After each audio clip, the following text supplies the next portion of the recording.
I know there's someone watching this right now that's surprised by that, but I promise you that's the reality. And it circles right back around to the statistic that I believe that chiropractic is of the highest default of student loans of any medical profession when it comes to student loans in the United States. That points to a section of the industry that's performing pretty bad. So if I was running a single doc practice and I'm looking to expand and get some associates on board, what would be your advice? I think it's a question I get asked all the time. So you have to remember that at almost every chiropractor's, a point in every chiropractor's career, they start to ask themselves some questions. And it goes something like this: is this it? Either they've been practicing by themselves for many, many years, and typically it'll either be that they've seen someone else grow a multi-associate business, or that they're a little bit tired and burnt out. Typically, someone will only want to hire multiple associates for one of a few reasons, but it goes something like this. It's either that they want more time or more money, or a variation of both. And the advice I always give to everyone who's looking to open an associate-based practice is that typically in the beginning, when you look at opening associate-based practice, you're going to have less of both in the beginning. You're going to have less time, you'll have less money in the beginning. That is definitely not what anyone wants to hear, but you will have less time and less money in the beginning. So that's one of the hardest things the hardest conversations I normally have with a chiropractor is: are you sure you want to open an associate-based practice because you're going to have less time and less money in the beginning? I normally get greeted with weird looks at that point, which requires me to explain a little bit more. So remember, one of the things is, if you're familiar with Robert Kiyosaki's work, he's got this thing called the cash flow quadrant, and he talks about you're either self-employed, or he's got this quadrant, like a 4-piece quadrant, and maybe we can put it on the screen at some point, but you're either, on one side of the quadrant, there is employed and self-employed. Typically about 80% of the world is employed or self-employed, and they control about 20% of the world's wealth. On the other side of the quadrant, you have business owner and you have investor. Typically about 20% of the world is in this half of the quadrant, and they control 80% of the world's wealth. Robert Kiyosaki has essentially made a living from teaching people how to go from self-employed, which is on at the bottom of the quadrant, to at the top of the quadrant, at the half of the quadrant, which is from self-employed to business owner. But what they never talk about is, and having toured with Robert for 3 weeks myself in Europe, the move from self-employed to business owner is the single hardest move a business owner will ever make, for a number of reasons. One is there will be absolutely a drop in profit, a drop in income. So they've lived their lifestyle according to a certain amount of income. They all of a sudden decide they want to have associates. They don't really acknowledge the fact that they're moving from self-employed to business owner. The definition of a business is a profit-making enterprise that works without you. Almost no one in chiropractic has a business. Let me say that again. A profit-making enterprise that works without you. Okay? That means that most business profit margins, a very successful business can run at profit margins of about 15%. So I follow a guy by the name of Greg Crabtree. He's an excellent finance. He wrote some excellent finance books. And when you go through the percentage profits, where it's like a 10%, 5% profit, 10% profit, 15% profit, in his text, he will state that 15% profit is very healthy.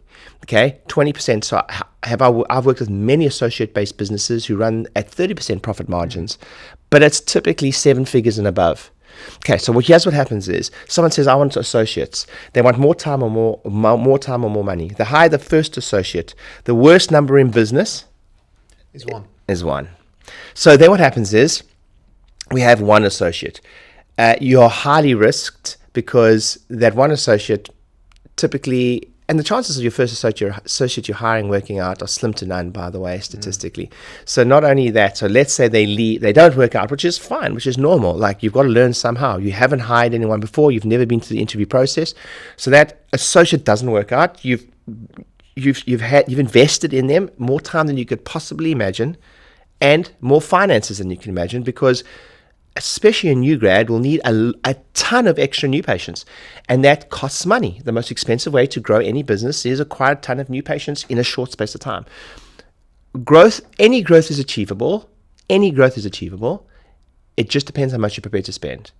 So that's why in our platinum group, we don't recommend more. We don't recommend, especially they're 7 figures already, right? Many of them are 7 figures already. So 30% growth and more is slightly dangerous territory, because that means that typically what will happen in those circumstances, especially in associate-based business, is when they grow by more than 30%, 30 to 40% in a year, it's often when those people that have the meetings with their accountants post the year, and they've grown by $250,000, 300,000, 400,000, but they've shown no extra profit.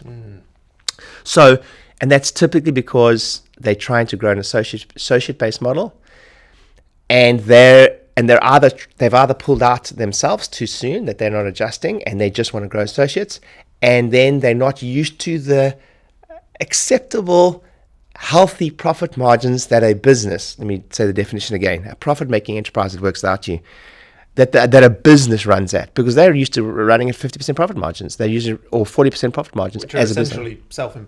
Self-employed. Totally self-employed. So it's not your fault. As a business, you've never experienced this before.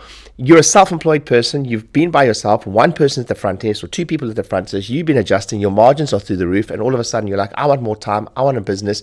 You read a book like, there's a famous book, which I somewhat tease, which a lot of people say is an incredible book. And for me, I didn't find it this way. I'm a bit contrarian like that. But it's called The E-Myth by Michael E. Gerber. And it's essentially a book on how you can cookie cutter your business. It was written in the industrial era, where the way for wealth, to make wealth, was through essentially creating a factory. Where and if you had 20 branches, 30 branches, McDonald's, he talks about McDonald's all the time in the book, how can you go to one McDonald's here and have exactly the same thing here as you can there? The problem is, there's about 100 different chiropractic techniques alone. Every college is teaching something different. Good luck trying to cookie cutter chiropractic. It's not really a thing. The thing that makes a great chiropractic practice is the opposite of cookie cutter. It's their uniqueness. It's the doc's personality. It's their brand. And then we have this mismatch of someone reading the E-Myth, which is, yes, you should have what they call recipes and scripts and templates. Of course, those things, but that's a permission to play. It's not like you're an excellent business if you have that. It's the bare minimum. That's the bare minimum. Like, of course, you should have scripts to answer the telephone call, because the person answering the telephone call right now is not going to be there for the next how many years. It's the bare minimum, that stuff. It's not like, oh, we're an excellent business. No, that's the bare minimum. So someone will read the E-Myth and they'll go, awesome, I know how to do this. I'm going to create a business that doesn't rely on me. But the biggest mistake they make is they don't factor in the significant drop in income and the stress that's associated with that, and the extra marketing spend that's required to fill relatively inexperienced, unskilled, at times, new grads. They have to learn somehow. That's how I learned. All of us learned that way. But they're going to do it on your dime. So to circle back around to your question is, what should someone consider if they're going to open an associate-based practice? The biggest consideration is, remember, the goal is to be happy. So you heard somebody on some podcast, or Robert Kiyosaki or Michael E. Gerber from the E-Myth say, you don't have a business if you don't have a profit-making enterprise that works without you. But the truth is, some of the most successful, financially free people on the planet were people who had their own brand, and yes, the entire income was reliant on them. I think of your Ronaldos and your whoever. It's them, right? Like, Tony Robbins owns many businesses now, but how did he build his business? It's off his brand. So you're not failing. You're not failing if you run an excellent business and crazy cool margins, and it is reliant on you. That's scary, because I know you can be hit by a bus, or you can lose your hands, or you can have an injury, and for chiropractors that makes us fearful. So the first thing is, are you sure you're ready to take on everything that is needed to run a business, which again is a profit-making enterprise that works without you? That significant drop in profit margins in the beginning, and the biggest challenge, staffing. So some people should never hire or should never run a big team, because it's damn hard. And And the 10 years it takes you to figure that out, they could have made $2 million net. That they could have taken the $2 million and they could have put it, and they're fearful of what if something happens to me, Ryan? They could have made in the 10 years of at least earning a third of what you'd earn if you'd just smashed it yourself and gone for it. You could have taken that asset, which is cash, and you could have redeployed that into a profit-making thing like property, etc., or diversified. And for some chiropractors, I truly believe, not all, and I am the poster child for this. I have 8 officers, multiple associates, 30 to 50 associates at any one time. That strangely made me happy. But for some people, it's the most miserable experience of their life. And then they feel like they've failed when they can't pull that off, when they're sitting on a business where they're clearing $500,000 a year and they think that's failure. It's ridiculous. So rather take the cash and put it into some solid investments. It's literally called safe as houses for a reason. That's what I do. I just take, for a long period of time, I took any available cash and I redeployed it in a profit-making enterprise like real estate. So I was able to diversify, if you will, that way. But it wasn't through this idea that I'm going to have. It was for me, but for many people, I don't think it's the right path to go down that route of hiring associates. The truth is, you got to know yourself, and sure, give it a go. But if it's not for you, do not think you're failing. In fact, it's the opposite of that. Sometimes I think the most successful people on the planet are the people that know when to quit at the right times. It'd be like, okay, I was making $400,000 a year net as a single doc, smashing it with 2 staff members, not working Fridays and Saturdays, and I had this entrepreneurial brain fart that I'm going to go open a whole bunch of practices or hire a whole bunch of associates. I now earn half what I used to earn. I literally had a call from a doc. I literally had a coaching call with a chiropractor that wants to work with me, and he jumped in the call. He was doing really well with one practice. He decided to open a second practice, hire associates across the 2. We jumped in the call to find out if I could help him, and his opening lines were, "Doc, everyone in the business is making more money than me now. All the associates are higher paid than me now." And they probably have more time because they finish their shift and clock off, whereas management is 24/7. They definitely have more time. So to circle back around to your question is, you just have to really take a long, hard look in the mirror and fully know what you're getting yourself in for. There's a saying, be the wizard, don't fall for the wizard's tricks. I love Robert Kiyosaki. I love what he teaches. He's changed my life in many ways. I was blessed enough to tour with him for 3 weeks. He essentially made a living from telling people to go from self-employed to business owner, because self-employed people get taxed the most, okay? And employed. Whereas as a business owner, you have many tax advantages. As an investor, you have many tax advantages. But I've had many meals with him, and him and his best friend and mentor of mine, when you sit down and chat with them through the process of going from self-employed person to business owner, they will follow it up by saying it's the hardest thing a professional will ever do. By professional, I mean dentist, doctor, chiropractor, anyone like that. It's the hardest thing they'll ever do because their margins are so high. It's a drop in income. Most of them haven't got a skill set entailed at that point in their career to hire, motivate, inspire, and truthfully, some of them should not be doing it. Now, after you've heard someone like me realistically tell you the realities of running an associate-based business or a profit-making enterprise that works out for you, a true business, now if you still have the fire in your belly to do it, I always say that's a good sign. So if you jump on a call with me and you ask me the same question on a coaching call, I will try to persuade you, or at least try get you to really take a long, hard look at those realities. And if it still burns in your belly, then it's normally quite a good sign. I've got a client of mine now. They make a ton of money. They do not need to do this. They want to open multiple practice. And I was like, are you sure? And after telling them all the potential challenges they're going to have, huge risk, big boy problems, more risk than you could possibly. I had £500,000 worth of rent a year, just rent alone. Like, are you sure you want that? And they still decide they wanted to do that. And they've gone and opened this unbelievable practice, incredible practice close to London. And I'm not worried about them all because they had about 6 months to a year of me and them asking really detailed questions about what happens if this and this happens. Is there a possibility that I can go bankrupt? I'm like, yep. And what happens if this happens, this happens? What happens if like 3 associates leave all at once? I'm like, yep, it's a possibility. It's not even a possibility. It will happen. It's more than likely it'll happen. Like, how are you going to cope with that? And then we role played the scenarios.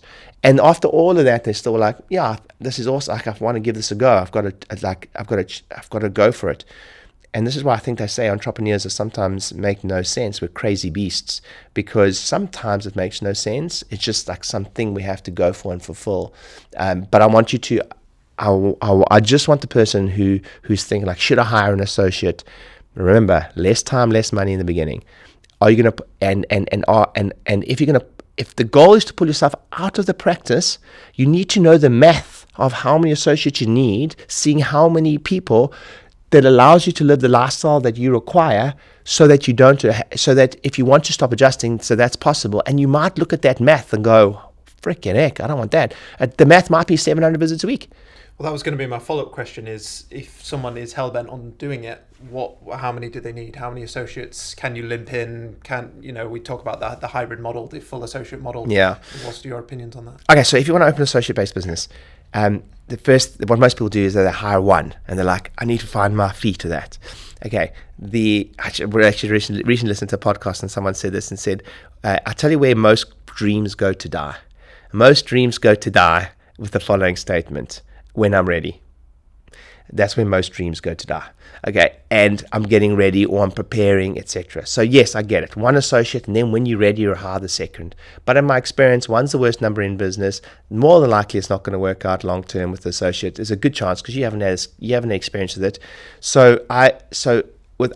And trust me, if you're watching this, I have more experience than 99% of people on the planet when it comes to this metric I'm going to give you now. I always say that five associates is where you need to be prepared to, if you're going to pull out of it, if you're going to stop adjusting. If you're not prepared to go to 5 associates, because typically what happens is, of 5 associates, you have, let's call it 2 rock stars. Okay, what do rock stars do? Rock stars leave. Okay, hello, Mr. Rockstar, watching this. You probably were an associate one day, and you were like, I need to leave and go do this thing and fulfill this burning desire. And you probably made more money as an associate.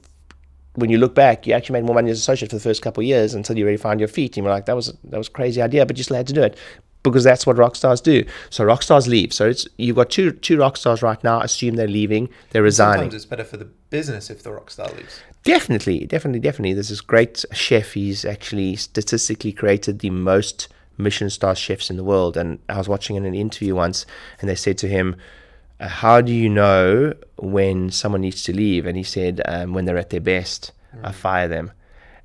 And then the interviewer was like, why would you, like, I don't get it, why would you do that? He's like, it's just at that point they need to go, no amount of money I can pay them, there's nothing I can do that if they're really that type of person that will fulfill that desire that they need to go and express themselves in their own entrepreneurial venture. So they need to leave, and they become quite morose at that point, and grumpy and miserable, and not a good team player. So you're right. Sometimes a rock star just needs to leave, and it's good for them, and you see them be happier. And I've helped many of my rock stars leave, and looked at their leases, and it was a blessing. It was a blessing for me and for them. So yeah, sometimes they have to leave. Okay, so you got 2 of the 5 that are rock stars. Let's say they're resigning in the next 12 months. Okay, 18 months at best. I always say after 2 years, you're in bonus territory. I know there's someone watching this that going, oh, my associates stay 5 years. Dude, I get it. I had 30 to 50 associates for 10 years of my life. We had associates stay 7 years, 8 years. But I'm telling you, after associate has been with you for 2 years, you're in bonus territory. You just have to believe me on this. So there's 2 rock stars who are resigning within the next 18 months. Then you've got 3 other people in the business, right? Typically, I'll start with what I like to call the chiropractic version of a sloth. Okay, it doesn't matter what business it is. It's nothing bad about chiropractors or anything. It's every single business has a lower performing percentage. I was to say, it always reminds me when we talk about associates, it's very similar to a sales team in how they operate, and some of the most successful businesses on the planet often fire their bottom 25. Yeah, percent. Barbara Cochran from Shark Tank, when she's asked what's the single thing that made her that led to success, she regularly answers with, and she was in the most let's call it aggressive male-dominated industry at the time in the world, which was New York City real estate. And she says the single biggest reason I succeeded was I fired 25% of my staff every year. The bottom 25% every year she fired every year. That sounds really, really harsh, but there's this. Let's go back to our chiropractic sloth. Then it's you can take a horse to water, but you can't make it drink. So there's no amount of training that you could possibly give a certain individual that's going to help them perform the way that you need to, right? Typically, what also happens is your top 2 associates are the busiest, and you may not have efficiency in your schedule, but what happens is you'll end up having the quietest doc with the lowest PVA, seeing the most amount of new patients, because these 2 are often too busy, especially if there's inefficiencies in the schedule. So then that's even a bigger drain in the business. So that's what she was referring to, is like, if I do have the bottom 25% and they're getting all the leads for the real estate, then they're wasting the leads. They're burning the leads. So they're taking commission away from our top performers. If I take commission away from our top performers, they stay less, because top performers want to earn money. So I have to find a way. Everyone says they want A players. I always say, good luck trying to keep an A player.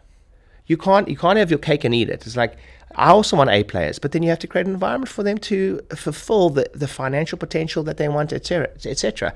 Good luck trying to keep an A player. Everyone talks about that. So, but this is part of it. Is if this guy's getting 5 new patients a week and this one's getting 7 new patients a week, you watch this one get pissed off, because he's like, dude, I'm seeing 250 visits a week and this one's seeing 60 visits a week. It doesn't make any sense, and he's right. It doesn't make any sense. Him less money makes the business less money. It makes no sense. You're choosing to sell a low product. So I'm just talking about the economics of it now, right? And the reality that you have to consider if you want to open a associate-based business. So we have 2 rock stars who are leaving in a certain amount of time. We have our chiropractic version of a sloth. No matter what you do, they're not going to see high visits, right? Because typically they're living at home, actually, by the way. I have almost never worked with an associate, and I've probably worked with more associates than just about anyone on the planet. And there might be one person watching this that's like, oh, maybe I have. There's less than 5 people on the planet that have worked as many associates as I have. Fact. So this typically, that in my experience, that new grad or whatever that's come out just living at home, so they don't have any risk. They don't have any so there's no real motivation. And then we've got our 2 what I like to call steady eddies. Steady eddies are great. They are typically earning enough money to be satisfied. They don't really have the drive or ambition, or they potentially don't even want the sacrifice required to see higher numbers, either on their body or their mind, or the compromise on lifestyle that may be required for them. They want to be off on Wednesdays afternoons, and they want to go to the park, or they want to do their CrossFit, and they want to do their thing. And you know what? That's absolutely fine. If the finances of it work in the business, and they're not blocking a significant room or adjustment slot in the business where you have another rock star, it works really, really well. And often you have great relationships with them. And specifically if they are still engaged, I always say, even if you have part-timers, it may have part-time hours. I don't enjoy part-timers, by the way, but part-time hours, but it has to be full-time commitment. So that means even if someone's part-time, they still have to engage with all the team meetings, all the team socials. That's my rule. And in your business, what would you kind of classify as a steady eddy in regards to visits per week? What was that kind of band for you? So depends who asks me this question in what country. But I would typically say we have worked with associates that have been above 200 visits a week. They would be rock stars. Right, so like if I've got an associate seeing over 200 visits a week, 150 to 250 visits a week. I've had associates 300 visits a week, but I'd say 150 to 250 visits a week. We're talking they're making crazy cool money. They're serving a lot of people. The business is making really good money off that. And then my 70 to 150 a weeks. Not that 140 a week is a steady eddy. But in this, if you had to ask me to define it, I'd be like, those type of people, when they start seeing 100, 150 a week, they're making enough, they're making really good money, they can live good lifestyles. they can travel, they can do those type of things, and that might be their comfort zone, and they might be like, I'm cool there. And then for me, anyway, the chiropractic version of a sloth is our just financially on the business, specifically depending on the percentages you pay them, is like your 50s, 60s a week. And there's plenty of chiropractors. You know what?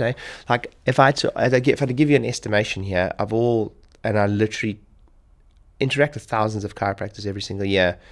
No matter what you see on stage, and no matter what you hear about chiropractors seeing thousands of visits a week, or 1,000 visits a week, or 500 visits a week, or 700 visits a week, and they do exist, and we have them in our group, and we've got inner circle members seeing 200 visits a day.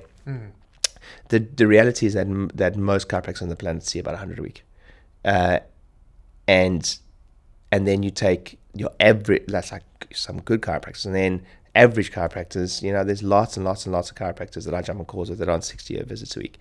I know there's someone watching this right now that's surprised by that, but I promise you that's the reality.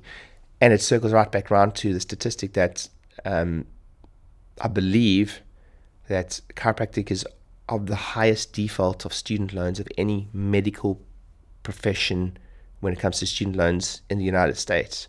That points to a section of the industry that's performing pretty badly.